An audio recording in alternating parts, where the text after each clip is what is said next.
No hay iglesia sin Espíritu Santo. No hay iglesia que se pueda levantar sin el Espíritu Santo. Religiones y religiosos sí puede haber sin el Espíritu Santo. Pero una iglesia viva no existe sino con el poder del Espíritu Santo.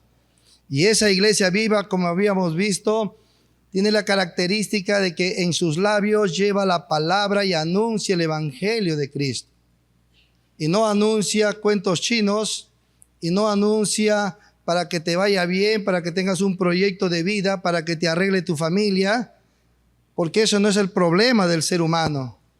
Cantidad de veces del púlpito se ha predicado y aún se sigue predicando que Dios quiere ayudarte a arreglar tu problema, que Dios quiere ayudarte a sanar tus heridas, que Dios quiere ayudarte a arreglar tu matrimonio, que Dios quiere quitarte la depresión, que Dios quiere sanarte. Y hermanos, y aunque eso es verdad, no es el mensaje del evangelio. El mensaje del evangelio es que está Dios, usted está condenado. Que el ser humano desde que nace camino al infierno.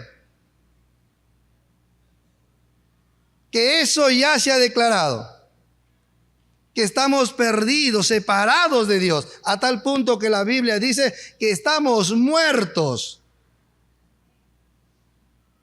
Y cuando el ser humano entiende esa condición, por primera vez aparece el evangelio que es Jesucristo.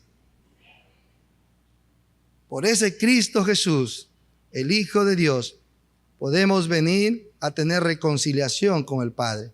Y cuando hay una persona que entiende ese evangelio, ya no busca que le sanen su casa, su economía, no. Por primera vez quiere tener una relación con Dios.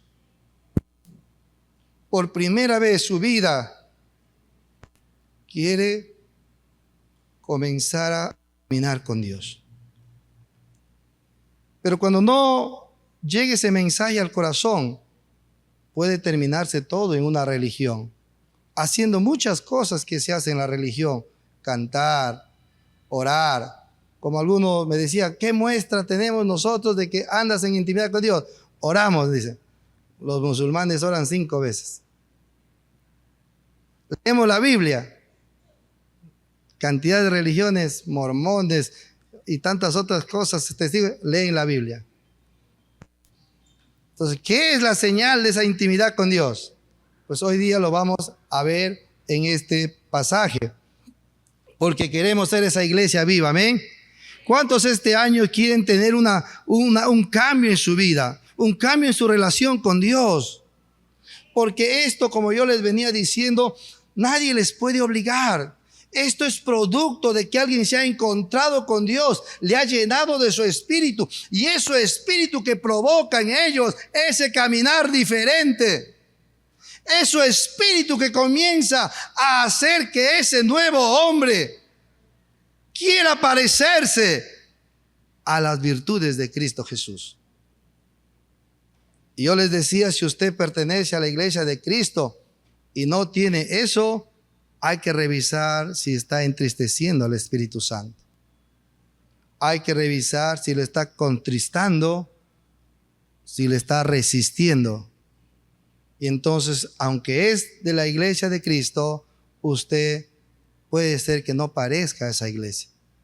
Por eso es que estamos leyendo el libro de Hechos, porque este año tenemos una tarea enorme. ¿Cuál es nuestra tarea enorme? Echar la red. Pero si yo quiero echar la red, tengo que tener la red lista, buena. Yo le preguntaba en uno de los ayunos, ¿y qué es la red del cristiano? ¿Cuál es la red del cristiano? La predicación y mi carácter. De tal manera que si yo tengo predicación y no trabajo en mi carácter, todo se vuelve aguado. Si yo tengo buen carácter, las virtudes de Cristo, y no abro mi boca, tampoco nadie se salva. Por eso que este año que tenemos una enorme tarea, que Dios no me ha encargado a mí por si acaso, te ha encargado a ti. Si usted está creyendo que al pastor Francisco le ha encargado Dios, usted está equivocando. Abra su Biblia en Mateo para que usted recuerde a quién le está encomendando esa tarea a usted. Dile al que está a su lado, a ti te está diciendo Dios, dile. Mateo 28, 18. ¿Qué dice su palabra?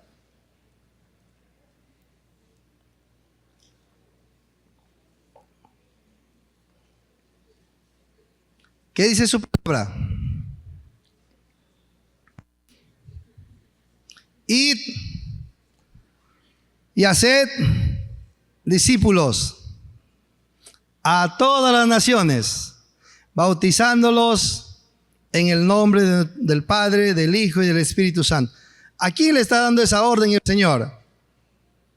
¿A los pastores? ¿A los líderes de célula? ¿A los diáconos? ¿A quién está dando esa orden el Señor? A su iglesia, a sus discípulos. ¿Y habrá aquí alguien que es discípulo de Jesús? ¿Sí? Pues a vosotros está dando Dios esta hermosa tarea. Y les decía, a veces nos hemos olvidado o nos hemos distraído en muchas cosas y nos hemos olvidado del papel principal, de la prioridad de Dios para hacernos esa iglesia. Pues la prioridad de Dios para hacerme iglesia a mí y a ti fue de que anunciases el reino de los cielos. Y cuando tú y yo cumplimos esa voluntad prioritaria de Dios, la Biblia dice, todo lo demás te voy a añadir. Todo lo demás yo te voy a añadir. Entonces es un buen momento para poder tú y yo preguntarnos, ¿somos esa iglesia que está hablando de Cristo? ¿Somos ese pueblo que se nota que hay vida en mi vida? ¿Hay poder en mis palabras, en mis actitudes? ¿Puedo decir a alguien que está en el suelo y en el piso, puedo decirle, levántate y anda? ¿Puedo predicarle la palabra y el evangelio de Cristo? De eso se trata la iglesia, hermanos queridos. Entonces, estos 3 capítulos, de hecho estamos en el tercer capítulo, recién hoy día entramos al cuarto capítulo, nos estaba hablando de la venida del Espíritu Santo, de la predicación después de la venida del Espíritu Santo, del primer milagro registrado aquí en Hechos de una iglesia viva y con poder. Y ahora vamos a ver lo que pasa cuando hay una iglesia viva y poderosa. Se presenta en primer lugar la persecución. Hermanos, mientras una iglesia no habla de Cristo, mientras una iglesia se dedica a hacer sus propios propósitos, nadie te va a atacar. Mientras usted no hable de Cristo, mientras usted no viva como Cristo, usted no va a sufrir nada. Pero cuando usted decide tomar un papel activo para predicar del Cristo que nos salvó, del Cristo que me transformó y del Cristo que me quiere llevarme a ser como Él, entonces las cosas cambian. Y hoy vamos a ver eso. Capítulo 4 del libro de Hechos dice así, lo leemos, vamos a leer en primer lugar hasta el 12. Hablando ellos al pueblo, vinieron sobre ellos los sacerdotes con el jefe de la guardia del templo y los saduceos, resentidos de que se enseñase al pueblo y anunciase en Jesús la resurrección de entre los muertos. Y les echaron mano y los pusieron en la cárcel hasta el día siguiente, porque ya era tarde. Pero muchos de los que habían oído la palabra creyeron, y el número de los varones eran como de 5,000. Aconteció al día siguiente que se reunieron en Jerusalén los gobernantes, los ancianos y los escribas, y el sumo sacerdote Anás y Caifás, Juan y Alejandro, y todos los que eran de la familia de los sumos sacerdotes. Poniendo en medio, les preguntaron, ¿con qué potestad o en qué nombre habéis hecho vosotros esto? Entonces Pedro, lleno del Espíritu Santo, le dijo, gobernantes del pueblo y ancianos de Israel, puesto que hoy se nos interroga acerca del beneficio hecho a un hombre enfermo de qué manera éste haya sido sanado, sea notorio a todos nosotros y a todo el pueblo de Dios que en el nombre de Jesucristo de Nazaret, a quien vosotros crucificasteis y a quien Dios resucitó de los muertos, por él este hombre está en vuestra presencia sano. Este Jesús es la piedra reprobada por todos los edificadores, la cual ha venido a ser cabeza del ángulo. Y en ningún otro hay salvación, porque no hay otro nombre bajo el cielo dado a los hombres en que podamos ser salvos. Dios permita que podamos terminar los 4 puntos que tengo esta mañana para hablar. Si no, lo vamos a dividir este mensaje en 2 partes, porque es una bonita enseñanza que tenemos en este pasaje. Lo primero que podemos ver y hablar es quiénes son los que persiguen a una iglesia viva, a una iglesia llena de poder. Y dice el versículo 1, hablando ellos al pueblo, Pedro y Juan, vinieron sobre ellos los sacerdotes con el jefe de la guardia del templo y los saduceos. Y el versículo 5 dice, aconteció que al día siguiente que se reunieron en Jerusalén los gobernantes, los ancianos, los escribas, el sumo sacerdote, Anás, Caifás, y Juan y Alejandro, y todos los que eran de la familia de los sumos sacerdotes. ¿Quiénes son los que inician esta primera persecución? ¿Por qué es importante entender esto? Porque cuando una iglesia es viva va a haber alguien que se levanta contra ellos. Y es bien llamativo que no es el poder político, o en el caso de ese tiempo no son los romanos que se levantan. No es el imperio que se levanta contra aquellos 2 hombres que hicieron un milagro, sino quienes se levantan son los más religiosos. Los religiosos de los religiosos son los que se levantan contra una iglesia viva.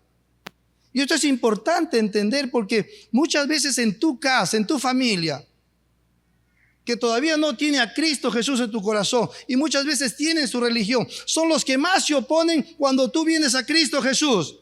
Cuando ellos ven un cambio en tu vida, cuando ellos ven un transformar en tu corazón, cuando ellos ven que Dios ha hecho algo nuevo en ti, entonces hay un levantamiento como lo que está ocurriendo.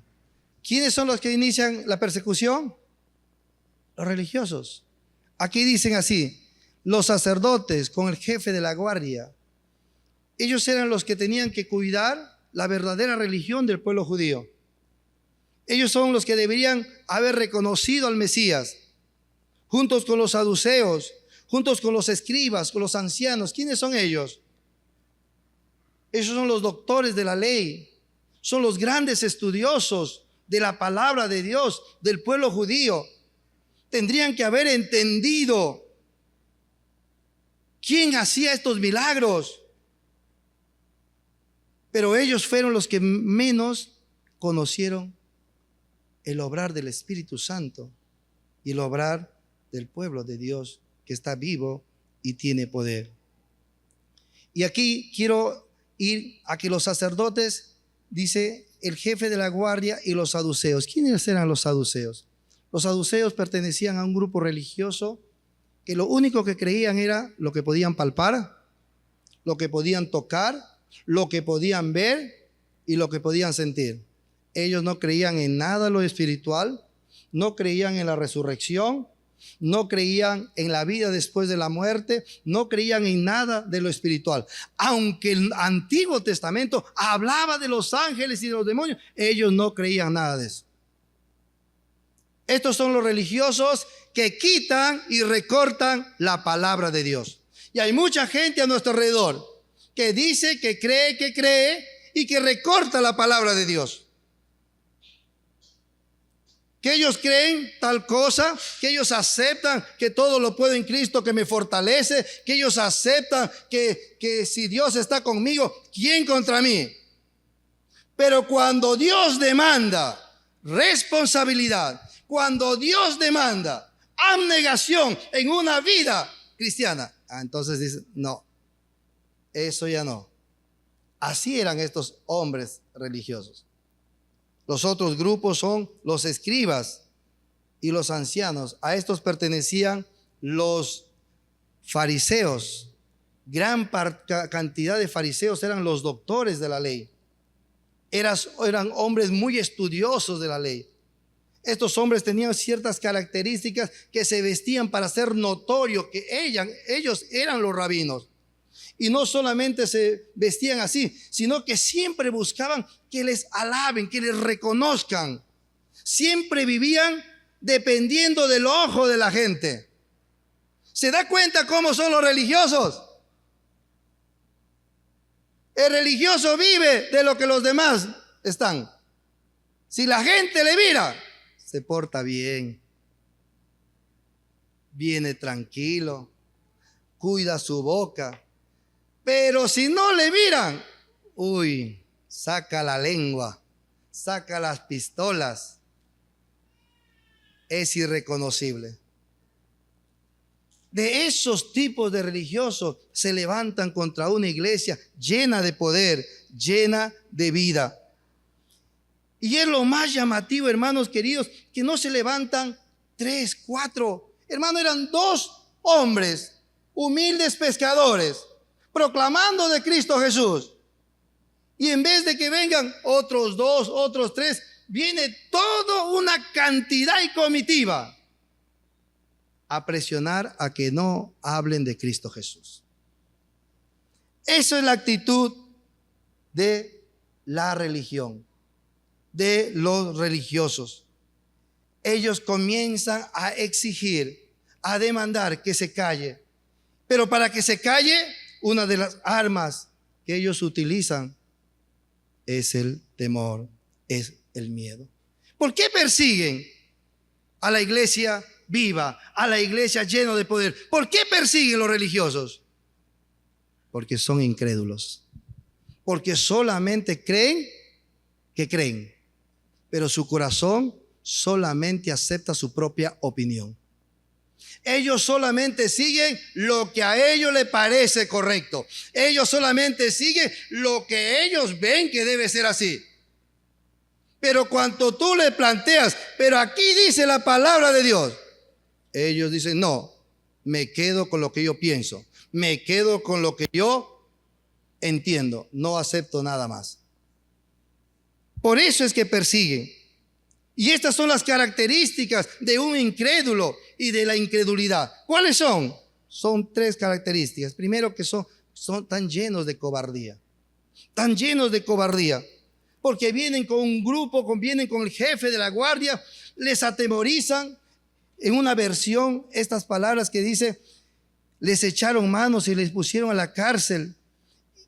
Esas palabras dice que les agarraron con fuerza, con violencia. A estos 2 hombres que estaban haciendo solamente el bien a alguien que estaba caído en el suelo. ¿Por qué? Porque siempre la incredulidad está llena de cobardía.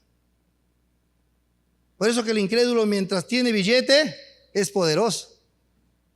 Mientras el dinero está en su bolsillo, es poderoso. Mientras tiene un físico y no tiene enfermedad, es poderoso. Se lanza, se atreve. Mientras las cosas están viento a popa, es poderoso. Pero cuando las cosas son contrarias, cuando las cosas son difíciles, cuando las cosas se oponen, sale tremenda cobardía y se huye. Son los que retroceden, son los que no pueden, que dejándole todo, huyen. Llenos de cobardes.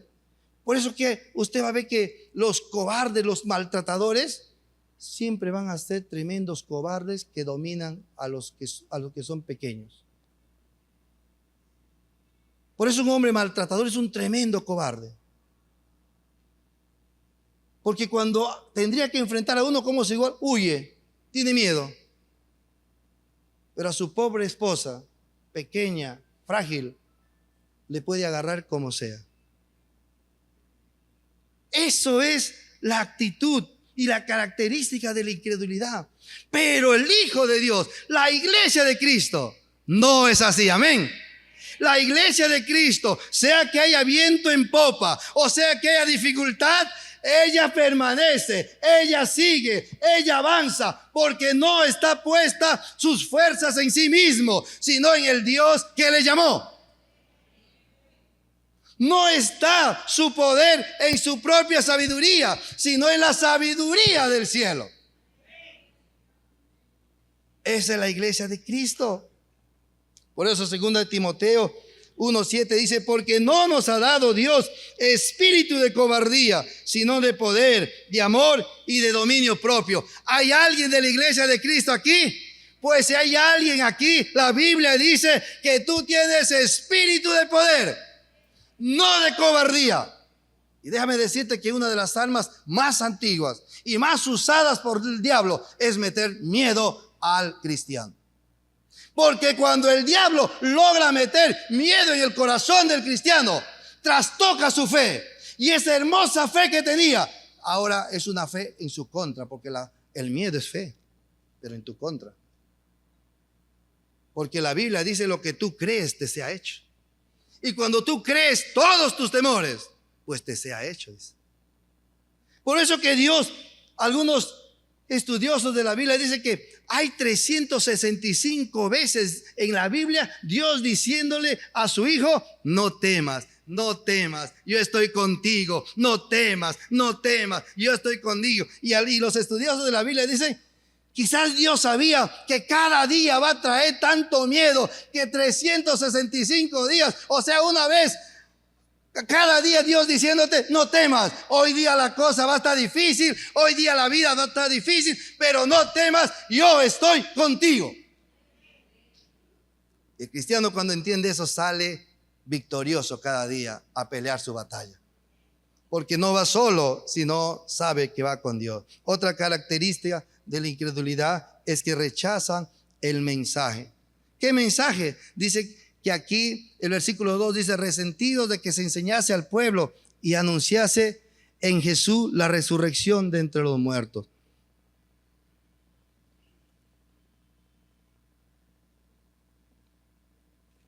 Los discípulos estaban enseñando que Cristo Jesús había resucitado. Y si Cristo Jesús resucitaba, nosotros también vamos a resucitar.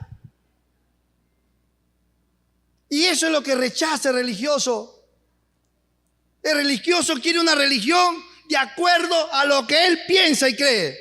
Pero el cristiano vive la vida cristiana de acuerdo a lo que la palabra dice que debemos vivir. Pero el religioso hace su propia forma. Yo siempre, cuando hablo con mis amigos que son católicos, yo siempre les digo, acá el Señor de Lourdes es Jesús. Sí, Él es Jesús. Y el Señor de los Milagros también es Jesús. Sí, es Jesús, dice. Y si es el mismo Jesús, ¿por qué cuando le hacen una promesa aquí, tú no puedes venir de Lima e ir a dar tu ofrenda ahí al Señor de los Milagros? No, tiene que ser el mismo. ¿Se da cuenta que no es el mismo? Esa es la religión. Cada uno hace su forma. El religioso cree que Dios le ha permitido hacer su forma de adorar. El Hijo de Dios, el cristiano, sabe que Dios demanda una sola tipo de adoración, en espíritu y en verdad. Así que estos hombres atacan ese mensaje. Y usted se va a dar cuenta que usted, como religioso, puede hablar de todo. Puede hablar del calentamiento global, puede hablar de que el botox te estira la cara, puede hablar de la corrupción, de que matan en Ica, puede hablar, pero ni bien usted saca y dice, Jesucristo es la solución, Jesucristo es el único camino, inmediatamente todo cambia. Y inmediatamente dices, no, tú eres fanático, tú eres fanática, siempre tú malogras el almuerzo. Porque estábamos bonito hablando y tú ya has metido la religión. Eso es lo que pasa, porque rechazan el mensaje. ¿Y por qué rechazan el mensaje? Porque el mensaje habla de su condición. Habla del regalo que tiene Dios para su vida. Y ellos no quieren entender, están cojos.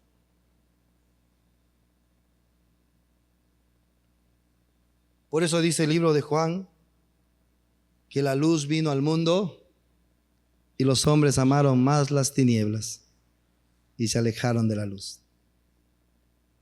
Pero la luz vino al mundo, a los suyos vino y los suyos le rechazaron. Eso es lo que pasa en la incredulidad. Llega al corazón Jesús, viene, toca la puerta y le dice: no, todavía no. Tienes que esperar todavía un momento. ¿Qué otra característica tiene la incredulidad? Rechaza al mensajero. No solamente rechaza al mensaje, sino rechaza al mensajero. Por eso es que les echaron mano.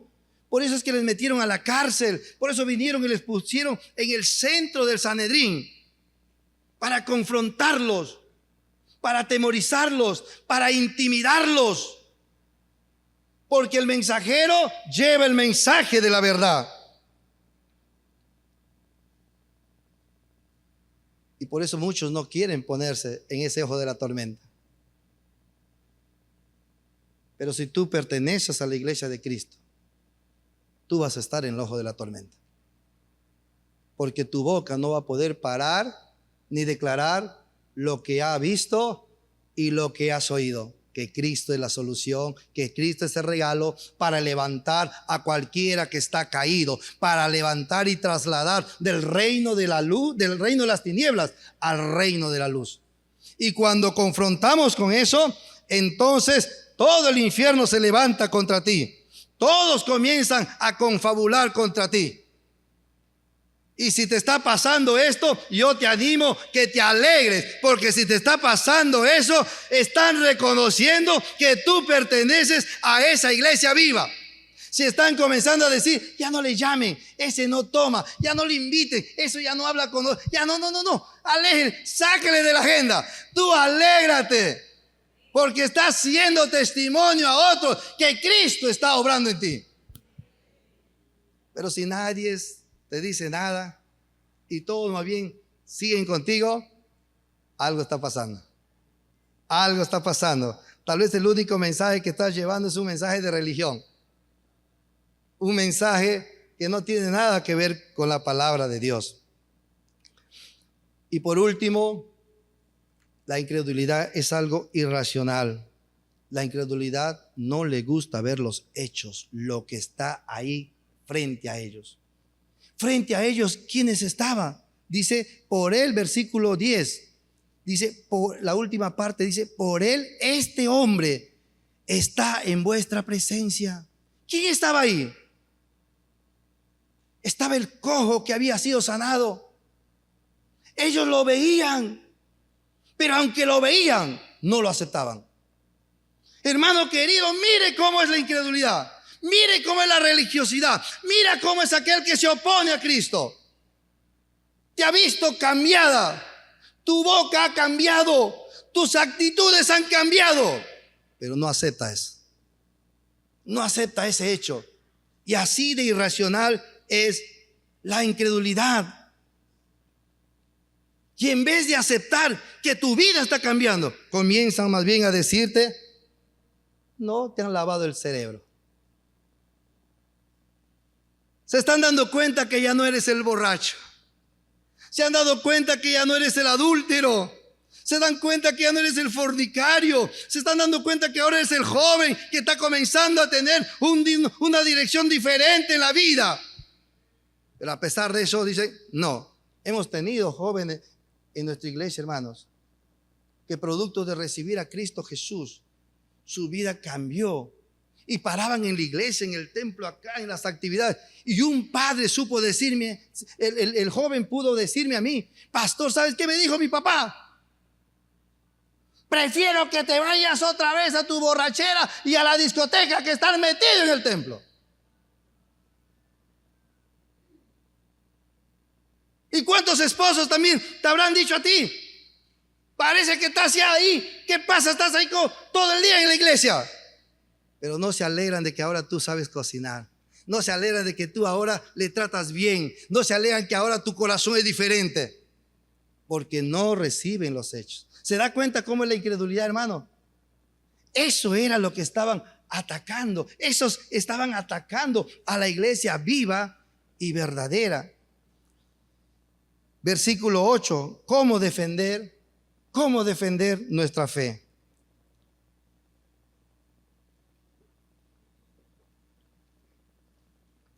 Desde el versículo 7 dice: y poniéndoles en medio, les preguntaron: ¿con qué potestad y en qué nombre habéis hecho vosotros esto?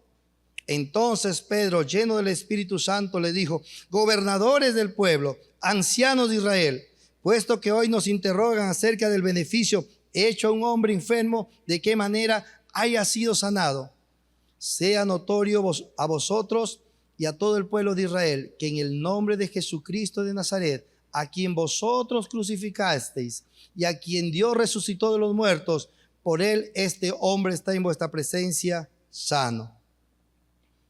¿Cuál es el secreto para tener una buena defensa ante todos los ataques? ¿Cuál es el secreto, hermano, cuando en la casa se levanta gente que ataca tu fe, gente que se opone, gente que sabe que has vivido una vida transformada, tu vida ha cambiado, pero sin embargo sigue picando, sin embargo sigue lastimando? ¿Cuál es la mejor defensa? Versículo 8. Entonces Pedro, subraya ese punto, lleno del Espíritu Santo. No podemos defendernos si no estamos llenos del Espíritu Santo. Si usted no está lleno del Espíritu Santo, cuando el esposo airado se levanta contra ti, cuando el padre airado se levanta contra ti, cuando tus amigos enojados te presionan como estos sacerdotes presionaban, tú vas a reaccionar también con violencia. Tú vas a querer defenderte. Tú vas a querer: me golpeaste, yo también. Pero Pedro está lleno del Espíritu Santo. Y lleno del Espíritu Santo, responde como teniendo control de la situación. Mire cómo responde: gobernantes del pueblo, ancianos de Israel. ¿Percibes ahí algún rasgo de temor? ¿Perciben ahí algún rasgo de enojo? ¿Están enojados por lo que injustamente les están tratando? ¿Por qué? Porque están llenos del Espíritu Santo. Cuando no nos llenamos del Espíritu Santo, entonces va a salir nuestro antiguo yo. Entonces va a salir nuestras defensas antiguas. Pero si estamos llenos del Espíritu Santo, nosotros vamos a estar quietos, como vemos aquí a Pedro. Le habían tratado prepotentemente, abusivamente, les echaron a la cárcel, quisieron paralizarles con el miedo. Pero Pedro y Juan no estaban llenos de miedo, ellos estaban llenos del Espíritu Santo. Esto también me habla de qué llenas tu corazón. Porque si tu corazón no está lleno del Espíritu Santo, hay algo que lo está llenando. Y ese algo que le está llenando va a impulsarte a hacer lo que normalmente un cristiano no debería hacer. Pero si se llena del Espíritu Santo, un cristiano va a hacer lo que está llamado a hacer. Este hombre ahora está reflejando la paciencia de Cristo. Ante todo ese sufrimiento, él en forma tranquila, en forma cortés, dándole el honor a esas autoridades, le responde con tranquilidad, responde sin sentirse intimidado, no les falte respeto. Pedro está firme, seguro de que Dios está con él. El Espíritu Santo le llena de poder, de amor y de dominio propio. Él está seguro que Dios está con él. Hay todo un ejército contra él, pero él está seguro que Dios está con él. Amén, hermanos. Amén, hermanas. Cuando tengas ese esposo que todavía no es cristiano y golpea donde duele, presiona donde presiona, ¿qué necesitamos? Ser llenos del Espíritu Santo. Estar en intimidad con Dios. No solamente está en control de la situación, sino que Pedro también responde claramente a la pregunta que le hicieron. Dice así, versículo 9, puesto que hoy se nos interroga acerca del beneficio hecho a un hombre enfermo, de qué manera éste haya sido sanado. Sea notorio a todos vosotros y a todo el pueblo de Israel que en el nombre de Jesucristo de Nazaret, a quien vosotros crucificasteis y a quien Dios resucitó de los muertos, por él este hombre está en vuestra presencia sano. Está tan tranquilo Pedro. Miren, hermano, está tan tranquilo Pedro. Su corazón está tan en paz que en vez de buscar palabras para golpear al que me golpea, lastimar al que me lastima, Pedro ve una oportunidad para mostrar la misericordia de Cristo y presentar el Evangelio de Dios. Amén. ¿Se da cuenta cómo el Espíritu Santo nos ayuda a defendernos de aquellos que nos atacan? Cuando te están presionando, cuando te están lastimando, cuando injustamente te tratan, qué hermoso es que cuando estamos llenos del Espíritu Santo, en vez de ver que me agreden, comienzo a ver una oportunidad para poder transmitirle a Cristo Jesús. ¿Sabes por qué no te contesto? ¿Sabes por qué no te golpeo como tú me estás golpeando? Porque yo tengo a un Cristo que murió por mí, que le golpearon y Él no hizo nada. Y por eso no te golpeo. Y por eso no te respondo como yo podría responder. Esa gente queda impactada. No sabe qué hacer. Porque antes sabía qué hacer, porque tú le respondías y ya, yo le pico y me va a devolver. Pero ahora ya no, porque está lleno del Espíritu Santo. Y así es como Pedro, en vez de enfocarse a defenderse, él les presenta a el Evangelio y les dice, Jesucristo de Nazaret. Y es notorio que él siempre dice Jesucristo de Nazaret. ¿Por qué? Porque todos se escandalizaban que de Nazaret va a salir algo bueno. Nazaret, ese pueblucho. Nazaret, ese lugar donde nada ha salido bueno. Algo bueno saldrá. Pedro no quiere ocultar el origen de su maestro. Él dice, de Nazaret salió. En el nombre de Jesucristo de Nazaret. Y no solamente les dice quién es el Jesucristo y en dónde ha nacido, sino que ahora les cambia la figura y le dice, al que ustedes crucificaron. ¡Qué valentía! ¡Qué coraje de este hombre! Decirle a todas esas autoridades, ustedes se crucificaron. Pilato quiso liberarlo, pero ustedes dijeron, no, a Barrabás, a él mátenlo. Pues él es el único camino para entrar al reino de los cielos. Él es Jesús, la única piedra reprobada por vosotros los edificadores, la cual ha venido a ser cabeza del ángulo. Pedro les está diciendo, ustedes que son edificadores, aquellos saduceos y fariseos que estaban ahí, ellos entendían este Salmo 118. Sabía que ellos, por ser los gobernantes, los maestros de la ley, los doctores en la ley, eran las autoridades que deberían conocer y saber el camino que lleva hacia Dios.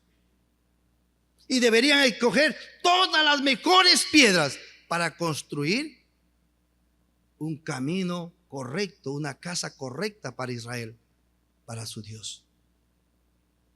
Pero estos edificadores, en vez de escoger lo mejor, rechazaron a la piedra viva, a la piedra angular.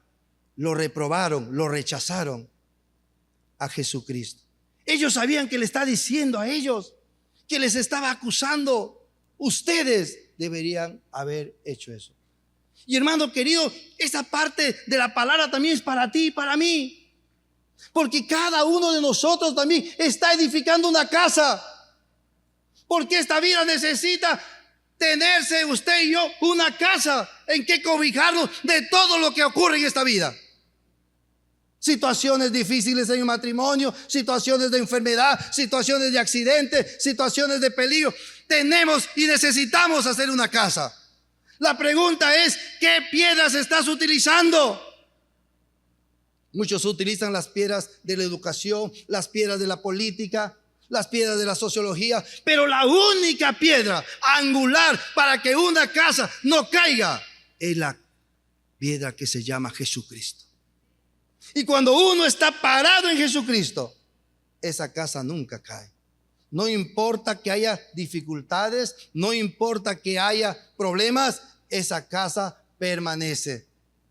Y no solamente esa casa va a permanecer en esta vida, sino también se va para la vida eterna. Amén. Y el último versículo 12 dice así: y en ninguno otro hay salvación, porque no hay otro nombre bajo el cielo dado a los hombres en que podamos ser salvos. Esta necedad del hombre, esta forma de vida de este hombre que rechaza a Dios,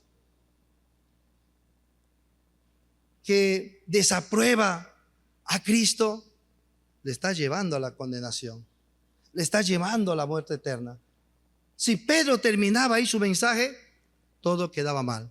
Pero Pedro les está diciendo, hay solución. Hay solución todavía, fariseos, saduceos. Hay solución. ¿Cuál es la solución? La solución es que Jesús es la salvación. La solución es de que no hay otro nombre bajo el cielo dado a los hombres en que podemos ser salvos. Pedro le está diciendo, estamos perdidos. Nuestra condición es desastrosa, es penosa. Necesitamos un Salvador. Una persona sin Cristo, no importa que memorice las palabras, no importa cuánta Biblia se sabe, no va a entender la palabra de Dios. Porque para entender la palabra de Dios necesitas nacer de nuevo. Para que el Espíritu te revele el corazón de Dios. Y Pedro está poniendo dos puntos. Número uno, que solo Cristo salva. Nadie más puede salvar. ¿Por qué otro no podría salvar? Porque solamente Cristo fue la ofrenda aceptada por nuestro Padre. ¿Y cómo sé yo que Cristo fue aceptado? Porque fue el único hombre que resucitó y nunca más volvió a morir. Lázaro resucitó, pero Lázaro también murió. Pero Jesús fue la ofrenda perfecta, sin mancha ni pecado, que le levantó el poder del Espíritu Santo y ahora está sentado a la diestra del Padre. Jesús fue 100% hombre. Y por ser 100% hombre, Él podía llevar mi pecado. Él podía tomar mis ropas llenas de pecado y de mugre y vestírsela Él. Pero por ser 100% Dios, fue el único que podía transformar mi corazón y darme vida y vida en abundancia. Por eso es que Él es el único que puede salvar. Esta afirmación es radical. Y parece a veces muy despectiva para muchos. Ay, pastor, ¿qué tanto solamente Cristo? Todas las religiones conducen a Dios. No, no solamente Cristo. Yo veo que mi primo también, que es mormón, es buena gente. Yo veo también que los Hare Krishna son buena gente. Los budistas son buenos. No creo que solamente Cristo, pues Cristo dijo así, un solo camino, yo soy el único camino. ¿Y por qué a la gente que responde así, dice, y siente como que está siendo rechazada? ¿Por qué se siente así cuando se dice que solamente Cristo es el único camino? Porque esta gente no entiende su condición. No conoce cómo está su corazón. Ellos dicen, pero ¿por qué? Si yo con mi religión me siento bien. Si yo me siento bien, ¿por qué como que yo necesito de Cristo? ¿Cómo que yo necesito salvación? Yo esto me siento bien. Pero esta gente es como aquel paciente que tiene cáncer en su inicio. No sé si usted sabe, pero aquel que tiene cáncer en su inicio no siente nada. Porque el cáncer no duele. Hermano, el cáncer no duele. El cáncer no molesta hasta cuando ya se ha diseminado por todo el cuerpo y estás a punto de morir. Y esta gente también en su religión dice, pero ¿por qué voy a necesitar si yo me siento bien? ¿Cómo que me dice que estoy mal? Pues la Biblia no habla de lo que tú sientes. La Biblia habla de certezas. No habla de sentimientos. Habla de la condición que tú y yo tenemos. Por eso no importa si tú no sientes, pero si has rechazado a Dios, si no has permitido que Cristo entre a tu vida, pues el cáncer está ahí, el cáncer que te está llevando a la vida eterna. Porque muchos piensan que si mueres sin Cristo no vas a tener vida eterna. Hermano querido, quiero decirte que mueras con Cristo o mueras sin Cristo, tú vas a tener vida eterna. El problema es que cuando tú mueres sin Cristo, vas a tener una vida eterna sin Dios, en el infierno. No pienses de que el cristiano se va a tener, yo voy a morir y desaparecer, me voy a ir al nirvana. No.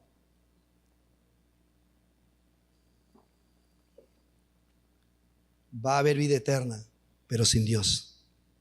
Por eso aquí Jesús, el apóstol Pedro dice, en ninguno otro hay salvación,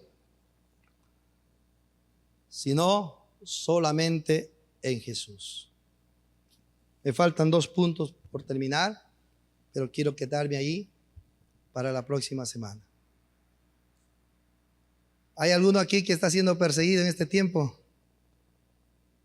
¿No? ¿Te está yendo bien? Tal vez no estás predicando de Cristo. Tal vez es porque tienes la boca callada del Cristo que te dio vida. Tal vez tú pensabas que solamente los pastores tienen que predicar. Tal vez tú solamente pensabas que solamente los líderes tienen que predicar. Y tú has cerrado tu boca. Y tú no te estás dando cuenta que a la derecha, a la izquierda de tu casa, de tu vecindario, de tu trabajo, hay mucha gente que necesita escuchar que el mejor regalo que un hombre puede tener ya ha sido dado hace 2000 años. Usted dice, no le quiere decir a mi esposo porque mi esposo cuando le digo se pone así. Déjame que se ponga así. Usted llénese del Espíritu Santo para que sepa cómo responderle a ese que se pone así. No quiero porque después en el hospital o en el lugar de trabajo se ponen bravos. No se preocupe por eso. Si usted se llena del Espíritu Santo, usted va a saber cómo responder a todo aquel que afrente a su fe y a su vida espiritual. Cerremos nuestros ojos, querida iglesia.